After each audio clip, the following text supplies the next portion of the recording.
A parábola do semeador. Um método muito usado por Jesus ao ensinar as multidões eram as parábolas. Já sabemos disso muito bem, certo? Nessa estratégia, Jesus usava cenas familiares para explicar profundas verdades espirituais. Esse objetivo por trás das parábolas já é evidente na própria palavra parábola, que significa comparação, e é basicamente colocar duas coisas uma ao lado da outra para estabelecer suas semelhanças e diferenças.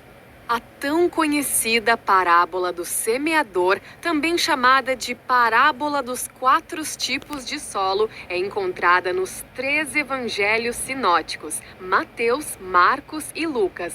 Jesus começou contando sobre um semeador que saiu a semear. Enquanto trabalhava arduamente lançando as sementes, parte delas caiu à beira do caminho. Antes mesmo que essas sementes pudessem germinar, algumas aves vieram e as comeram. Jesus segue falando que outra parte dessas sementes caiu em um terreno pedregoso, onde brotaram rapidamente, já que a terra não era profunda. O problema foi que, com a mesma velocidade que brotaram, foram queimadas e secas pelo sol.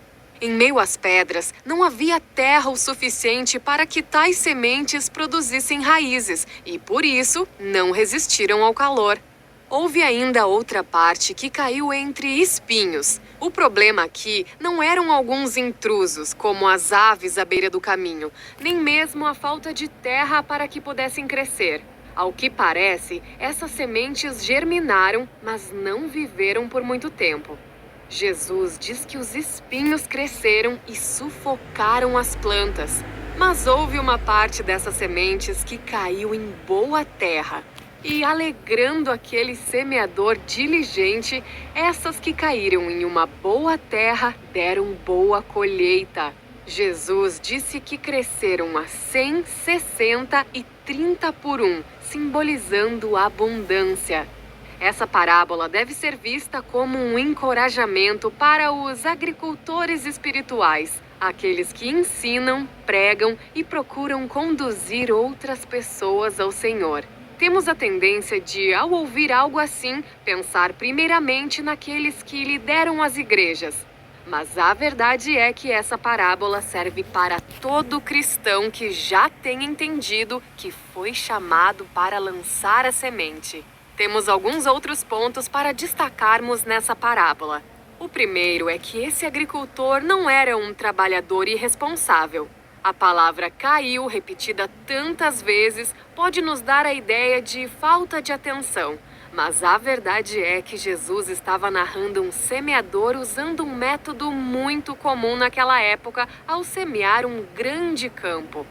A semente era semeada manualmente. Por isso, devemos visualizar o agricultor caminhando pelo campo com uma grande bolsa presa aos ombros. É dessa forma que ele ia lançando punhados de sementes ao solo. Não havia máquinas para auxiliar esse tipo de trabalhador que garantisse um plantio organizado, como as plantações que vemos em nossos dias. O agricultor poderia ser muito zeloso e habilidoso, ainda assim, ele não podia evitar que parte dessas sementes caísse junto ao caminho, ou que se espalhasse entre pedras ou espinhos. Esse semeador representa todo cristão que se dedique ao anúncio do Evangelho, pregando abundantemente e em todas as oportunidades. O objetivo do semeador, ao lançar as sementes em punhados, era conseguir que a maior quantidade possível caísse e criasse raízes em um solo bom. Era inevitável que o vento levasse algumas dessas sementes para solos improdutivos, mas o fato de as sementes não darem frutos não pode ser visto como culpa do agricultor, muito menos da semente. E isso nos leva ao próximo ponto a ser destacado. Vemos que a mesma boa semente foi lançada, mas nem todas germinaram, e mesmo as que germinaram tiveram resultados variados. A semente representa a palavra de Deus, é claro. Essa semente tem o potencial de dar colheitas grandiosas, como aconteceu com aquelas que caíram em terra boa. No entanto, a produtividade está ligada ao terreno em que ela caiu, o que nos leva ao último ponto. Os 4 solos representam diferentes reações à mensagem de Deus. As sementes que caíram junto ao caminho podem representar muitos daqueles líderes religiosos que se recusavam a crer na mensagem que Jesus pregava diariamente. Em nossos dias, podem representar as pessoas que estão à nossa volta, mas com o coração endurecido demais. Elas ouvem a palavra sendo pregada, mas essa palavra, apesar de tão poderosa, não produz nenhum efeito sobre elas. A semente se perde antes mesmo de brotar. As sementes que caíram nas pedras representam muitos que faziam parte da multidão que seguia a Jesus. Eles ouviam os ensinos do Mestre e até criam na mensagem pregada, mas não faziam nada a respeito dela. Nenhuma mudança acontecia. Para nós, é a representação daqueles ouvintes que recebem a mensagem de bom grado, mas apenas superficialmente. Eles não dão espaço para que essa mensagem floresça e logo abandonam a fé.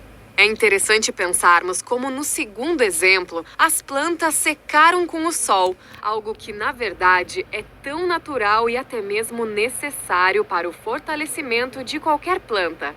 O sol pode representar as adversidades da vida, coisas que não podem ser evitadas. Jesus mesmo nos alertou sobre as aflições que teríamos nesse mundo, e Tiago falou sobre como a provação da fé produz perseverança, mas quando não há raízes, tais coisas podem ser fatais.